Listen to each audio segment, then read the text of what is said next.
about USADA getting replaced?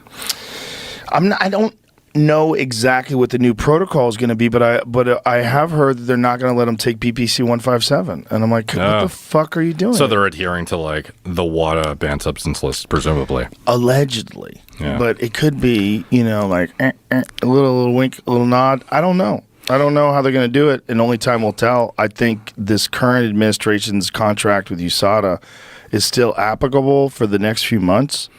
Yeah. I think USADA standard protocol is in place until January 1. Is that what it is? Yeah. Yeah. It's going to be interesting. And, that's why I'm going to turn to you to say, like, what do you think's going on here?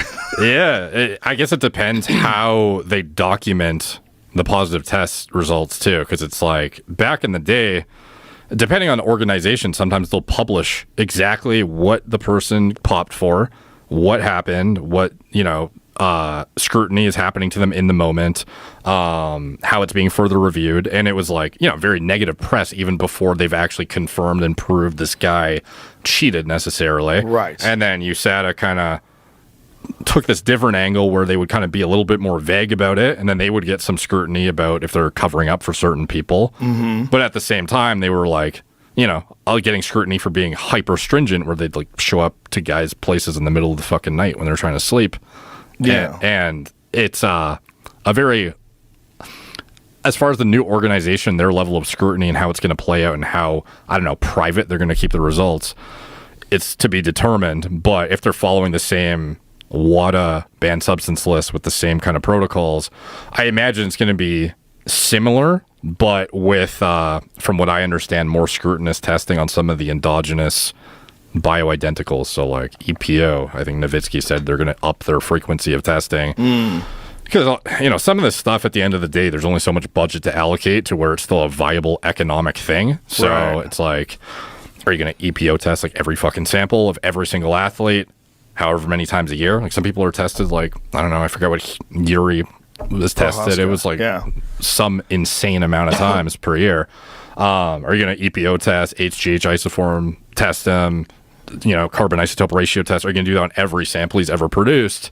Right. Probably not. So you got to have some reproducible, economically viable strategy. But I think they tested Yuri a lot because he was in recovery from shoulder surgery too. Yeah, but then it's like, why is guys... I'm not even trying too much right now to like actually build a house and be like, this is how I want my kitchen or living room. Not even worried about it. The living compartment is on the upstairs. I'm worried about the downstairs because that's going to be like my shop. I used to paint cars, and I want to do that in my free time again. What kind of painting? Like I was still very much like artistic painting. You mean? No, like paint the cars, like paint them blue, paint them red. Like, just painting cars. Yeah, detailing them afterwards. Okay. I always wanted to paint candy. But you need a lot of experience. A lot of people don't know when you're painting candy, you can't just do the quarter panel and then move to the door. You got to do like the whole. What do you mean by candy? Like, candy paint, like real glittery, real pretty ass. Oh, is that what it's called? Yeah. Come on, man. You're in Texas now. You got to learn about candy paint. I didn't know it was called candy. I didn't know that was what it was called. Yeah. You ever go to a car show and maybe one car just fucking pops way more, has way more flake in it. Like it's candy paint. But it's tough to paint. You gotta be a skilled, like experienced painter, because you can't just fucking, you always got to be careful how you adjust your gun, right? You don't want your pattern too wide, too narrow. Are you super serious about this shit? Oh yeah, man. Painting, I thought that was my thing. Really? I'd get so discouraged at open mics. I'd be like, let me stick to painting. Let me just stick to painting. Wow. But it's fucking dope, man. And my uncle's like, in my opinion, he's like a grandmaster painter. He's been painting for years. He learned. So my dad had a body shop when I was a kid, very small. Now, back in these days, my dad was involved in, less than legal business. So this body shop was a front, technically. You know what I mean? But, they got business and they got good. And my dad hired this painter named Alfred. May rest in peace. Alfred, fucking badass painter, crazy old guy. He used to know how to break dance. This shit was badass. Alfred taught my uncle how to paint. My uncle Jose. And when my uncle was young, my uncle was kind of like a knucklehead at one point. He's involved in as a teenager, he was involved in fucking gang shit, some drug deals, whatever. But my uncle had a kid very young and snapped out of it quick. Just wanted to be like a respectable man, just do the right thing. You know what I mean? Right. And he's still that guy to this day. My uncle's been working the body shop since he was I might be getting the age wrong, maybe he's 20. Right now he's in his late 30s, mid 30s, and he's still like the guy who goes into the shop at 8 a.m. will stay there till fucking midnight if he has to, but he puts food on the table. You know what I'm saying? Right. But he learned from this dude Alfred, fucking badass knowledge on painting. My uncle would teach it to me when I was a teenager. My dad also had a car wash, and I would go work in the summer sometimes. And I'd get so mad at the car wash. Like, I hated it. I'm like, bro, anybody can just fucking rinse the car off, put the soap. Like, it was next door, like across the street from the body shop. So after work, we would go hang out at the body shop with everybody. I would tell my uncle, because I don't know if my dad was going to take me serious or not. I'd be like, can you teach me how to paint? I was like, I don't want to work over there. I was like, don't even pay me if you don't want. Just teach me how to paint. Have me over here. Like, I want to sand the cars. I want to fucking do real shit, you know? Yeah. So he'd teach me every now and then. As I got older, I'd spend a couple weekends over there at the body shop with my uncle, whatever.